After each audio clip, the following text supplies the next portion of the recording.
헝그리 정신, 강한 정신력을 필요로 할 때 쓰는 말입니다. 요즘은 헝그리 정신이라는 단어를 점점 잊어가고 있는 시대에 살아가고 있지만, 한때 우리 한국 사람들에게는 이 헝그리 정신이 굉장히 강조될 때가 많이 있었습니다. 이 헝그리 정신을 사전에 찾아보니까 이렇게 정의를 내렸더라고요. 끼니를 잊지 못하는 어려운 상황 속에서도 꿋꿋한 의지로 역경을 이겨나가는 정신, 강한 정신력을 강조하고 있습니다. 우리 대한민국의 모든 국민들이 춥고 배고픈 시대가 있었습니다. 그 춥고 배고픈 시대에 살아야만 하는, 살고자 하는 절박함, 살아야 된다라는 이 간절함, 이런 배고프고 추웠던 그 시대에 필요했던 것이 이 헝그리 정신이지 않나, 그렇게 생각을 합니다. 우리 한국의 경제는 압축 성장이죠. 긴 세월을 거쳐서 성장한 게 아니라 70년, 80년, 90년, 한 30년 정도 압축해서 급성장을 했던 나라입니다. 그래서 우리가 경제 대국이 지금 되어져 있는데요. 우리가 이렇게 압축 성장을 할 수 있었던 그 동기가 6, 70년대에 우리가 늘 외쳤던 잘 살아보세. 너무 대한민국이 힘들고 어려웠었거든요. 정말 춥고 배고팠던 그 시절이 우리들에게 있지 않았습니까? 그때 잘 살아보세, 하면 된다, 하자. 그저 이 헝그리 정신을 가지고서 대한민국이 경제를 성장했던 그런 경험들이 우리들에게 있지 않습니까? 그런데 요즘 이 헝그리 정신을 자꾸 잊어버려 가는 것이, 요즘은 풍족한 시대예요. 상상도 할 수 없을 만큼 풍족한 시대에 살아가고 있죠. 이 풍족한 시대에 살다 보니까 이제는 간절함, 절박함이라는 단어보다는 즐기자라는 이런 단어가 더 이 세대에 알맞는 그런 단어가 되어져 버렸습니다. 여러분들이 매스컴을 통해서 욜로라는 단어를 들어보셨는지 모르겠어요. 이 욜로라는 것은 You Only Live Once라는 이 단어를 줄여서 쓰는 말입니다. 우리의 인생이 단 한 번밖에 없다라는 거예요. 그것을 욜로라고 그러는데, 이 욜로의 슬로건은 뭐냐 하면 단 하나밖에 없는 인생, 즐기자라는 겁니다. 이 세상의 아이콘은 이제 인조입니다. 펀입니다. 욜로의 시대에 살아가는 자들은 오늘 하루뿐인 인생을 살겠다라는 거예요. 헝그리 정신, 절박함, 간절함을 가지고 인생을 살아가는 것이 아니라, 이제는 어쨌든 오늘 하루 즐기며 살자라는 이 풍성한 시대에 살아가고 있는 것이 우리가 살고 있는 이 세대입니다. 즐기는 것, 간절한 것, 우리의 인생에 필요한 단어가 무엇일까요?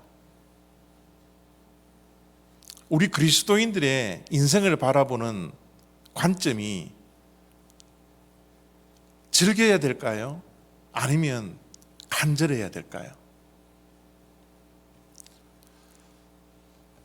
우리 한국의 축구가 월드컵을 하면서 16강에 한 번도 오른 적이 없습니다. 그런데 히딩크 감독이 우리나라의 감독이 되어서 월드컵 때 16강에 오르게 되었죠. 모든 대한민국 국민들이 이 16강에 오른 이 쾌거를 즐기며 만족해하며 히딩크 감독의 이 전술들을 칭송하고 있었을 때입니다. 그때 히딩크 감독이 뭐라 그랬습니까? I'm still hungry.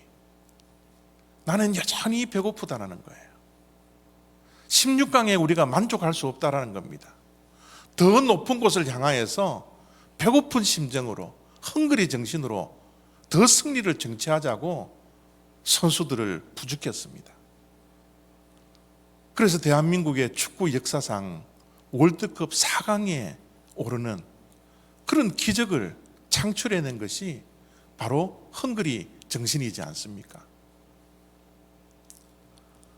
스티브 잡스도 헝그리 정신을 강조했던 사람 가운데 하나입니다. 스탠포드 대학의 졸업식 때 연설자로 초빙을 받아서 연설을 했죠.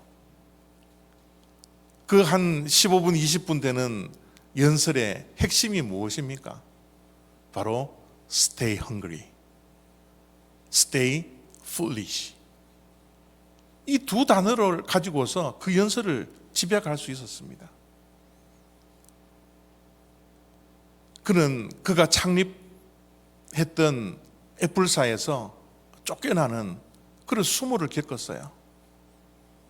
그러나 그는 좌절하지 않고 낙심하지 아니하고 여전히 나는 배고프다라는, 여전히 배고픔에 머물라라는 이 슬로건을 가지고서 다시 한번 애플사를 일으키고 오늘날 세계적인 기업 애플사를 만들었던 것이 바로 스티브 잡스지 않습니까?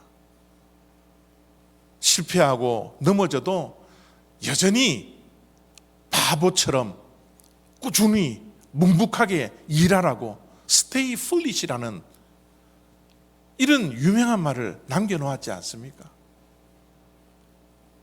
더 높은 고지를 향하여서 달려가는 자들에게 정말 필요한 것이 무엇입니까?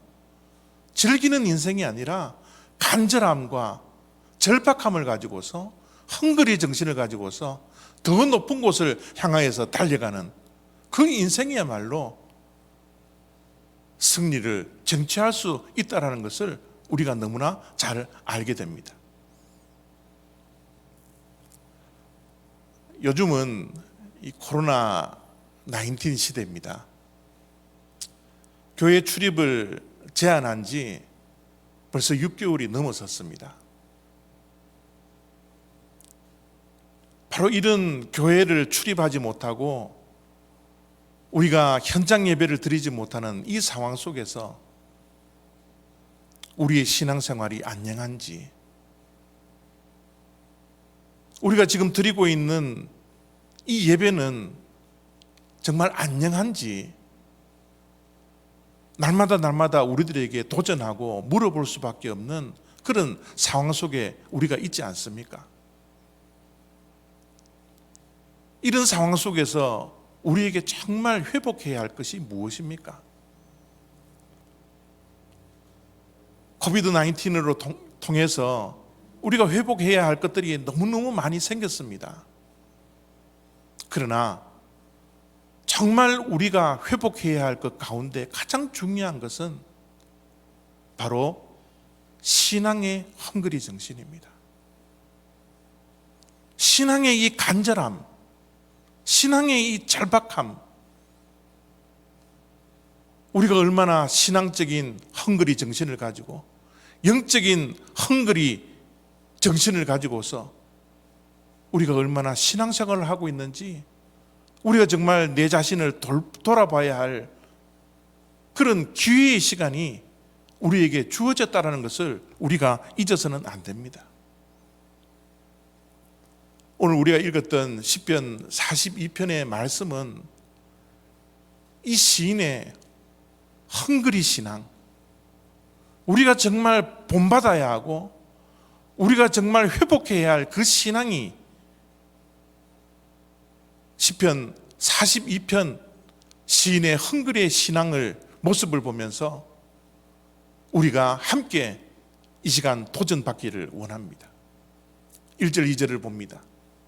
하나님이여 사슴이 시냇물을 찾기에 갈급함 같이 내 영혼이 주를 찾기에 갈급하나이다.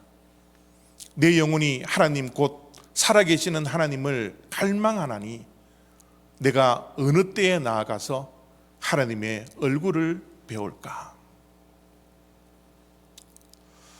우리 인간들은 늘 무언가를 갈급해 하며 살아갑니다. 왜 우리는 이렇게 갈급해 하나 그러면 우리의 인생이 결핍 인생이거든요. 우리는 늘 부족한 가운데 살아갑니다. 그래서 우리는 늘 갈급해하고 갈망하죠. 사랑을 갈급해합니다. 건강 회복을 늘 갈급해합니다. 우리는 잃어버린 시간들을 다시 되찾으려고 하는 이런 갈급함 속에서 살아가고 있습니다. 물질이 늘 부족해서 늘 물질에 대한 갈급함이 우리들에게 있습니다. 관계가 늘 좋아야 하는데 관계가 늘 깨어져요. 관계 속에서 부족함과 결핍을 늘 느끼기 때문에 관계 회복을 위해서 우리는 늘 갈급해합니다. 여러분, 우리가 살아가는 동안 부족하지 않는 사람이 누가 있어요? 결핍되지 않은 사람이 과연 누가 있습니까? 모든 자들이 결핍을 채우려고 갈급해하고 갈망하는 것이 우리의 인생이지 않습니까? 그런데 오늘 시편 42편 1절 2절에 시인의 갈급해하는 모습을 보십시오. 시인은 무엇에 대해서 지금 갈급해하고 있습니까? 하나님에 대해서 갈급하고 있는 거예요. 이 세상 살아가는 동안 시인도 얼마나 많은 부족과 얼마나 많은 결핍이 있었겠습니까? 그러나 그는 하나님을 갈급해하고 있고 하나님을 갈망하고 있는 헝그리 신앙을 가지고 있다라는 것을 우리가 말씀을 통해서 확인할 수 있잖아요. 주를 찾기에 갈급합니다. 살아계시는 하나님을 갈망합니다. 하나님의 얼굴을 보여올까 갈급해하는, 갈망하는 시인의 갈급함을 우리가 보고 있지 않습니까? 우리는 다 믿음을 가지고 있습니다. 예수님을 다 믿기 때문에 우리가 영상을 통해서 예배하는 자리에 예배를 하고 있을 겁니다. 우리는 믿는 자로서 당연히 해야 할 일들을 하고 있죠. 예배를 지금 드리고 있는 것이 어쩌면 믿는 자로서 당연한 일일지 모릅니다. 그러나 우리가 놓치는 것이 있어요. 예배는 드리고 있지만 예배에 대한 갈급함, 말씀에 대한 갈급함, 기도에 대한 갈급함이 우리들에게는 있지만 우리들이 놓치는 것이 예배하는 가운데 하나님을 갈망하고 있느냐는 겁니다. 말씀을 읽으면서 그 안에서 하나님을 찾기에, 하나님을 만나기에 갈급함이 우리들에게 있느냐는 거예요. 찬송은 합니다. 기도는 합니다. 예배는 드립니다. 그 가운데서 우리가 얼마나 하나님을 갈망하고 있는가요? 우리가 현장 예배를 드리지 못하고 집에서 각자가 처해 있는 그 처소에서 우리는 예배는 하고 있습니다. 우리의 예배가 얼마나 형식화되어져 가고 있나요? 이 예배 가운데 우리가 정말 하나님을 찾고 있나요? 하나님에 대한 갈망이 우리들에게 있나요? 이 예배를 통하여서 거룩되고 영광스러운 하나님을 만나기 위해서 우리가 10분 전부터 30분 전부터 기도로 준비하고 있나요? 시간이 되어서 허겁지겁 우리가 예배는 드리고 있지 않습니까? 이것이 우리의 모습이지 않습니까? 우리의 예배 가운데 임하시는 그 하나님을 만나기 위해서, 하나님을 배우기 위해서, 하나님을 갈망하는 이 헝그리 정신이, 헝그리의 신앙이 우리에게 얼마나 있는지 우리가 점검해야 될 때지 않습니까? 어떤 분이 그러더라고요. 배는 부른데 우리는 목이 마른 시대에 살아가고 있다고요. 풍성한 시대, 풍족한 시대에 살아가고 있는데 우리는 날마다 목말라 할 수밖에 없는 시대에 살아가고 있다는 겁니다. 요한복음 4장에 나오는 수가성 여인을 기억하십니까? 예수님이 우물가에서 만났던 그 수가성 여인은 어떠한 여인이었습니까? 남편을 5번씩이나 바꿀 만큼 배고픈, 목마른 그런 여인이었어요. 바꿔도 만족할 수 없는 여인이 바로 수가성 여인이었습니다. 이 세상에서 목마름을 해결하려고 그렇게 발버둥을 치고 남편을 바꿔도 여전히 목마른 사람이 바로 수가성 여인이지 않습니까? 잘못된 갈증은요, 더 깊은 갈증으로 인도할 수밖에 없어요. 잘못된 갈급함은 더 깊은 수렁이로 빠질 수밖에 없는 것이, 더 목마른 것이 우리가 경험적으로 다 알고 있지 않습니까? 그래서 예수님께서 목말라 하는 그 수가성 여인에게 생수를 주기를 원하셨습니다. 그 여인에게 예수님께서 하셨던 말씀입니다. 내가 주는 물은 마시는 자는 영원히 목마르지 아니하리니. 영원히 목마르지 아니하는 물은 하나님밖에 줄 수밖에 없습니다. 이 세상이 주는 물은 마시면 마실수록 더욱더 목마른 것이 이 세상이 주는 물입니다. 이 세상이 아무리 풍족한 시대에 살아간다 하더라도, 우리가 이 세상을 아무리 즐긴다 하더라도 우리는 여전히 목마를 수밖에 없고 여전히 배고플 수밖에 없는 시대에 우리는 살아가고 있지 않습니까? 우리가 정말 갈망하고 바라봐야 할 그 대상은 생수를 허락하시는, 영원히 목마르지 않는 그 물을 주실 수 있는 그분 한 분, 그분만을 우리가 갈망해야 된다라는 겁니다. 시인이 하나님에 대한 갈급함을 가졌는데요, 어느 정도 갈급함을 가졌는지 한번 보십시오. 그는 어느 정도 하나님에 대한 갈급함을 가지고 있다고 말을 합니까? 사슴이 시냇물을 찾기에 갈급함 같이. 자기 자신을 목이 말라 시냇물을 찾아 헤매는 그 사슴의 비유를 하고 있는 겁니다. 팔레스틴 땅은요, 사막입니다. 수개월 동안 비가 오지 않아서 땅이 쩍쩍 갈라지는 그 땅이 팔레스틴 땅입니다. 비가 몇 달 오지 않는 그 사막, 그 광야 땅에 살고 있는 생명들은 물을 마시지 못해서 목말라 합니다. 그들의 생명을 유지하기 위해서 간절한 마음으로, 갈망하는 마음으로 시냇물을 찾아다닐 수밖에 없습니다.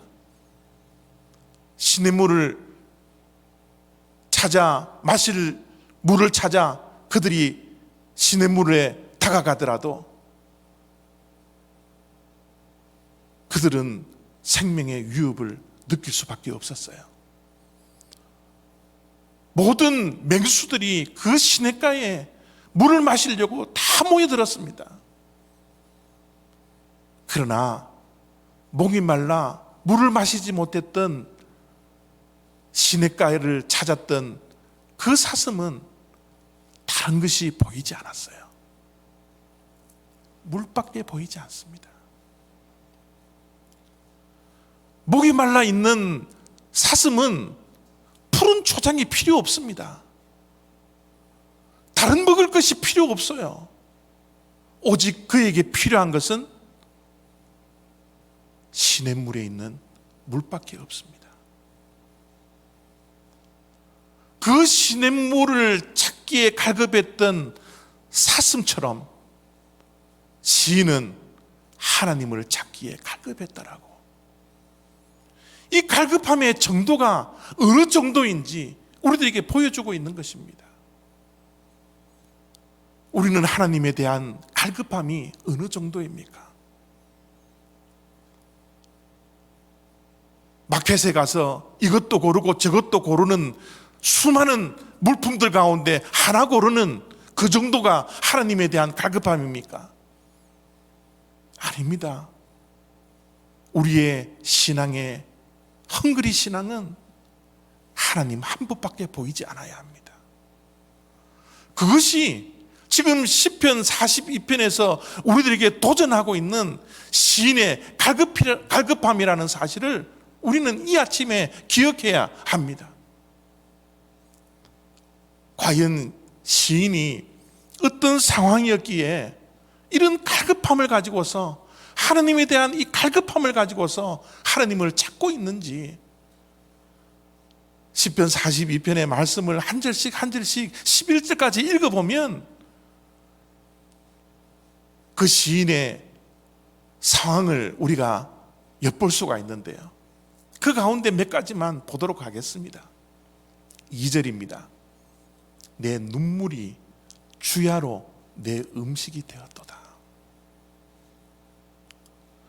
눈물이 메마르지 않는 그런 상황 속에 있었습니다. 눈물이 밤낮으로 주야로 흘려서 그것을 먹고 살 수밖에 없는 그런 슬픔 속에 있는 것이 시인의 상황이었습니다. 4절을 보니까 내 마음이 상하는도다. 마음이 상해 있습니다. 마음의 상처가 깊었습니다. 세상에서 들려지는 그 소리 때문에 그를 비방하고 그를 압제하는 그 수많은 원수들의 말들로 인하여서 마음이 상했습니다. 그 상처의 깊이가 더욱더 깊어져 가는 것이 지금 시인이 겪고 있는 상황입니다. 5절과 11절에 보니까 그의 상황은 낙심할 수밖에 없는 상황이었어요. 불안해할 수밖에 없는 상황이었습니다. 두려워하고 염려하고 걱정하고 온갖 스트레스를 다 받으며 하루하루를 눈물로 슬픔으로 깊은 상처로 지낼 수밖에 없는 그 상황이 시인이 겪고 있는 상황이었습니다. 단 한마디로 시인의 상황을 정의를 하자면 견딜 수 없는 고난 속에 그는 갇혀져 있었다라는 겁니다. 우리가 살아가고 있는 이 인생길, 고난을 피할 자는 아무도 없습니다. 고난은 누구에게든지 다가옵니다. 그러나 우리에게 다가오는 이 고난이 견딜 수 있는 고난이 있고 견딜 수 없는 고난이 있다라는 겁니다. 지금 시인이 당하고 있는 그 수많은 불안과 걱정과 염려와 두려움은 견딜 수 있는 고난 속에 있는 것이 아니라 견딜 수 없는 고난, 도저히 혼자의 힘으로는 감당할 수 없는 그 고난 속에 있는, 그 고난을 맞이하고 있는 상황이 시편 42편 시인의 현재의 상황이라는 거예요. 고난을 당하면 여러 가지 반응이 나타날 수 있죠. 대부분의 사람들이 고난을 당하면 잊어버리려고, 그 고난을 잊어버리려고 외면하고 도망치려고 합니다. 또 어떤 부류의 사람들은 고난을 당하면 화를 내고 분노하며 원망하고 불평하고 남을 탓하는데 모든 시간들을 다 쏟는 사람들도 있죠. 어떤 분들은 고난을 당하면 아예 포기를 해버립니다. 여러분, 우리가 고난을 당했을 때, 우리가 견딜 수 없는 고난을 당했을 때 우리는 어떻게 고난에 반응을 하고 있습니까? 세상 사람들은 여러 가지 모습으로 반응을 하더라도 우리 믿는 자들이 반응하는 것은 두 가지로 나눌 수가 있습니다. 고난을 당하면 하나님께로부터 점점 멀어져 가는 사람들이 있습니다. 그런 반응을 하는 사람들이 있어요. 어떤 사람들은 견딜 수 없는 고난에 갇혀져 있는 그런 상황에서도 하나님을 더욱더 가까이 가는 그런 반응을 하는 사람들이 있더라고요. 하나님을 멀리함으로써 이제는 단절이 되어서 하나님의 말씀도 외면해버리고 기도도 외면해버리고 예배도 드리지 아니하고 하나님과의 관계를 완전히 단절시키며 고난에 반응하는 이런 분들도 우리의 삶 가운데 있지 않습니까? 어떤 분들은 더욱더 하나님께 가까이 감으로써 이제는 친밀한 하나님과의 관계를 유지하며 고난 가운데서도 심령 속에 평강을 누리며 주님 주시는 기쁨과 없는 것 가운데서도 감사를 누릴 수 있는 그런 하나님과의 친밀한 관계를 누리시는 그런 반응을 하는 신앙인들도 있지 않습니까?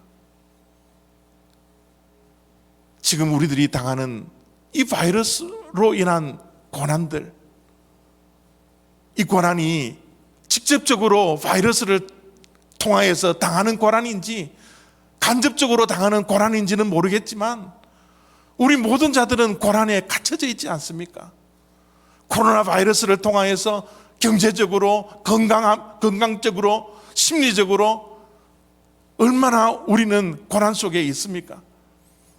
이 코로나 바이러스가 아니더라도 우리의 삶 속에 닥쳐져 있는 우리가 해결할 수 없는, 우리의 힘으로 감당할 수 없는 수많은 고난이 우리들을 괴롭히고 있는 상황 속에 우리가 처해 있지 않습니까? 이런 상황 속에서 우리는 어떤 반응을 하고 있나요? 하나님과 점점 멀어져서 이제는 하나님과 단절되어서 하나님의 말씀이 듣겨지지도 아니하고 하나님의 말씀이 은혜가 되지도 아니하고 예배에 대한 감동도 없고 예배를 그냥 형식적으로 드리는 그런 하나님과의 관계가 멀어져 있는 우리들의 반응이 있지 않습니까? 아니면 이런 고난 가운데 하나님과의 관계가 더욱더 가까워지고 하나님께서 주시는 은혜에 따라 날마다 눈물로 감사의 감격으로 하루하루를 지내고 있는 우리 성도님들이 있지 않습니까? 시인이 당하는 고난은 그가 감당할 수 없는 고난이었어요. 눈물로 하루하루를 살 수밖에 없는 그 눈물이 주야로 흘러서 음식이 될 수밖에 없는 그 슬픔과 그 영혼이 메말라서 불안해하고 걱정하고 두려워하고 불안에 떨며 온갖 스트레스 속에서 살아갈 수밖에 없는 그런 상황이었습니다. 그런데 시인의 반응이 어떤 반응이었습니까? 5절과 11절 속에서 그는 이렇게 반응을 합니다. 내 영혼아, 너는 하나님께 소망을 두라. 그가 나타나 도우심으로 말미암아 내가 여전히 찬송하리로다. 고난 가운데, 감당할 수 없는 고난 가운데 그의 반응은 내 영혼아, 너는 하나님께 소망을 두라. 이 반응이었습니다. 남들에게 이야기하는 게 아닙니다. 자기 자신에게 이야기하는 거예요. 내 영혼아, 내 영혼아, 너는 하나님께 소망을 두라. 하나님을 바라보라고. 세상에 소망을 두는 것이 아니라 하나님만 우리에게, 나에게 소망이라고. 내 영혼아, 너는 하나님께 소망을 두라. 이렇게 자기 자신에게 말을 하고 있지 않습니까? 여러분, 우리 인생에는 많은 문제거리가 있습니다. 많은 결핍들이 있어요. 많은 부족함 속에서 우리가 살아갈 수밖에 없는 것이 우리의 인생입니다. 고통, 고난, 산을 넘으면 또 산이 기다리는 것처럼 우리에게 매번 다가옵니다. 이런 모든 인생의 모든 문제의 해결은 무엇인 줄 아십니까? 하나님입니다. 예수 그리스도입니다. 예수 그리스도, 그분만이 우리의 인생의 모든 문제를 해결할 수 있는 유일한 해답이라는 것을 시인이 알고 믿고 있었기 때문에 인생의 큰 고난 가운데서 해결할 수 없는 문제 속에서 그는 하나님께만 소망을 두겠나라고 결단하며 하나님을 찾고 있는 그 갈급함과 그 갈망으로 하나님을 바라보고 있는 것입니다. 존 번연이 이런 말을 남겼더라고요. 신앙이 건강할 때 소망은 결코 병들지 않는다. 우리에게 소망이 있는 한 우리의 신앙은 건강합니다. 우리의 신앙이 건강하는 한 우리는 하나님께만 소망을 둡니다. 우리는 어디에 소망을 두고 있습니까? 그 소망이 일시적으로 우리의 목마름은 해결할 수 있다 할지라도 우리의 영원한 목마름을 해결할 수 있는 유일한 한 가지는 바로 하나님입니다. 이 하나님께 우리의 모든 소망을 두십시오. 하나님만이 우리의 소망임을 알고 하나님을 갈망하십시오. 하나님에 대한 목마름과 배고픔을 가지고서 신앙의 헝그리 정신을 가지고서 하루하루를 살아갈 때 우리의 인생의 고난이 우리의 눈에는 크게 보인다 할지라도 하나님께서 주시는 생수는 우리의 모든 목마름을 해결하고도 충분히 남는다라는 사실을, 하나님께 소망을 두는 자는 하나님께서 목마름을 해결해 주실 것입니다. 하나님께 소망을 두는 자는 하나님께서 그에게 나타나 도와주심으로 우리가 여전히 찬송할 수 있는, 여전히 기쁨으로 하나님을 바라볼 수 있는 그 은혜가 넘쳐난다라는 것, 오늘 이 아침에 꼭 기억하시고 하나님에 대한 갈급함이, 하나님에 대한 갈망이 회복되는 놀라운 역사가 저와 여러분들의 인생 가운데 있어지기를 원합니다. 기도하겠습니다.